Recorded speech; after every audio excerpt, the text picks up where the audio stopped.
Hello, I'm Gene Policinski, Chief Operating Officer of the Newseum Institute, and I'll be talking today with Charles Haynes, who is Senior Vice President of the Institute's Religious Freedom Center. And Charles, we're here today to talk about what's going on in the country around the religious liberty laws, religious freedom laws, going by a host of names. RFRA, which was an acronym from the 1990s, was a federal law that we got enacted without much fuss and muss in that era. That one came along, generally had bipartisan support. We see a patchwork now of legislation and great disputes among the states. What's your take on where we are right now in terms of that first set of legislation that was federal and now all these different actions in the state?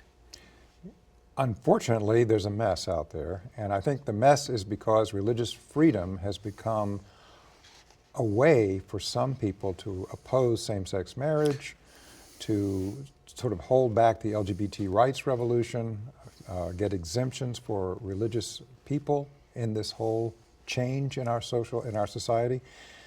In 1993, religious freedom was not considered a way to do that. So the Religious Freedom Restoration Act was nonpartisan, everybody supported it, but as the LGBT rights revolution has taken place, as same-sex marriage is now constitutional, right. Some people looked and said, Religious Freedom Restoration Act, well, on the state level, maybe that's the way to get protection. Because the Supreme Court said RFRA federal law cannot apply to the states, so therefore the states began to pass their own RFRAs.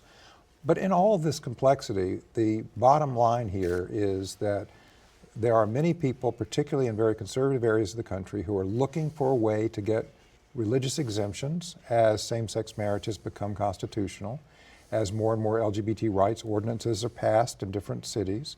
They want religious exemptions, and they want to hold back this tide.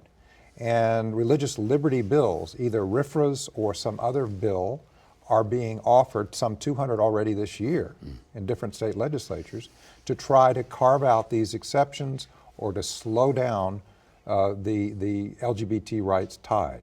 Your most recent column also pointed out that many times these discussions about carving out rights are going on without certain basic rights being guaranteed to the group that would be discriminated against. Right. And in every one of the states where we've had these fights, Indiana, Arizona, more recently Georgia, and now North Carolina, Mississippi, guess what? In none of those states are there statewide protections for LGBT people. So the conversation is beginning with a very one-sided equation. So the people who want religious liberty exemptions really don't need them in these states right now, because they can discriminate now against LGBT people and same-sex couples.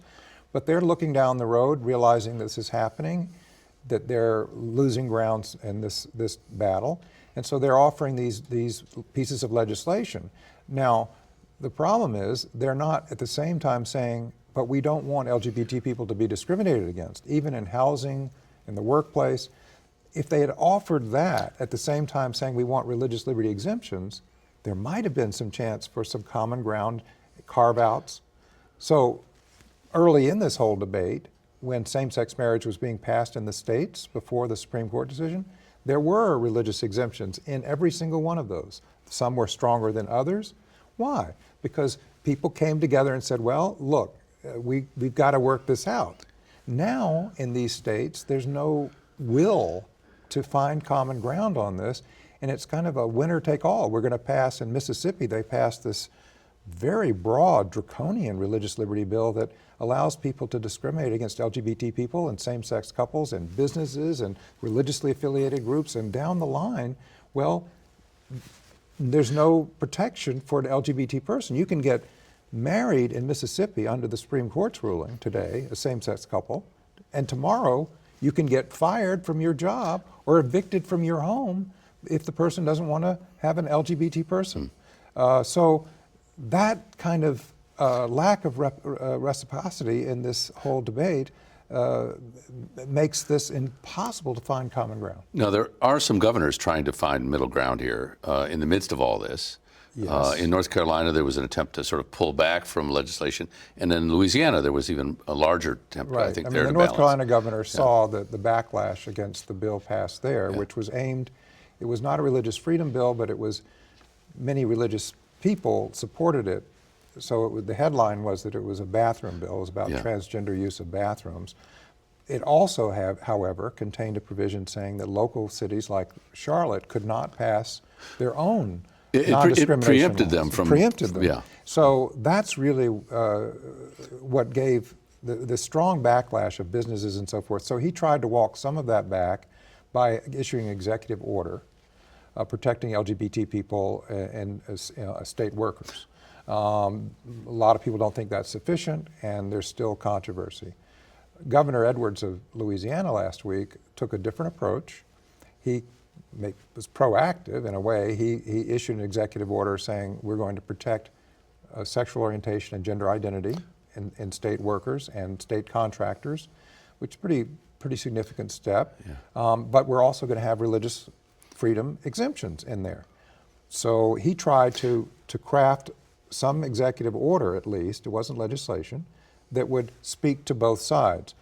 I think that's really the way to go. Whether you like how he did it or not, I think the point is that he tried to do both at the same time. We have two great principles at work here: non-discrimination, equality on one side, religious liberty, religious freedom convictions and need for exemption on the other. So these two are founding American principles. They're both deeply important, and they both need to be addressed when we are working this out. Instead, we have in many of these states just one side saying we want religious freedom exemptions, but we're not willing to give any protection over here for non-discrimination. We don't want to do that.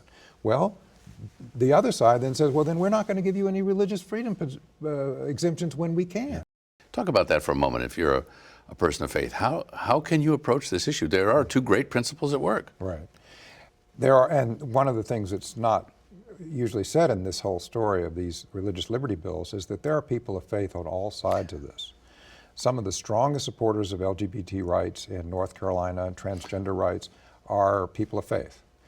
Some of the strongest opponents are people of faith. So there are people of faith on all sides, but what is of concern to me is that people of faith on any side, why would they countenance discrimination? And why would they also not want to protect religious conscience where they could? So on the left, I would think that if you're a person of faith, you would say claims of conscience need to be taken seriously on the right, because claims of conscience are a fundamentally important part of who we are in America, and a part of religious faith. However, people on the right should look over here and say, as people of faith, we may disagree about sexual orientation, gender identity, but we don't want any human being to be discriminated against in housing or in the workplace. So let's at least acknowledge that we need to protect that. Yeah. But so both sides need to acknowledge the need.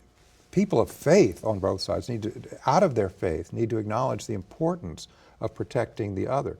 Utah, I think, stands apart in this regard because many deeply religious people there, LDS church members, came together with gay rights activists, LGBT rights activists, and with the government, and they worked out a compromise last year.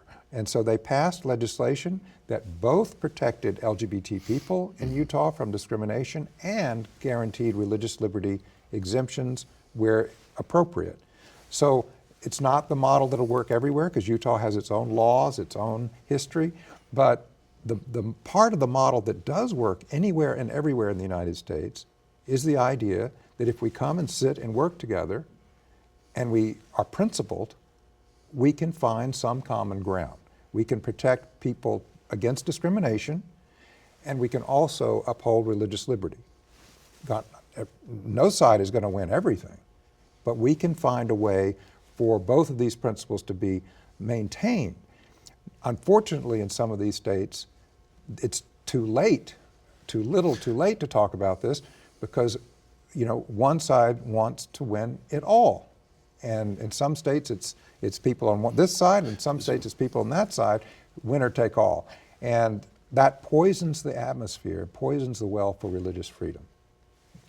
Do you think that there's a chance to bring this back in, to get away from those opposing issues in some fashion by model legislation or taking the Utah example, or even the proactive, as you mentioned, the governor in Louisiana, on a national level, trying to, in a sense, say to people, look, you're in opposition here. There are boycotts, there are arguments, there's even protests and threats of violence. This is a way these models might work in your state? We are already down the road, down the track, and LGBT rights are going to be secured, I think, in the United States and all over the United States. I think we're going to have more court decisions that do that. I don't think there's any going backwards. I think the Supreme Court has spoken on same-sex marriage. I think that's the law of the land and will be. So I think it's the incentive now should be on the side of religious conservatives to find some common ground now while they can.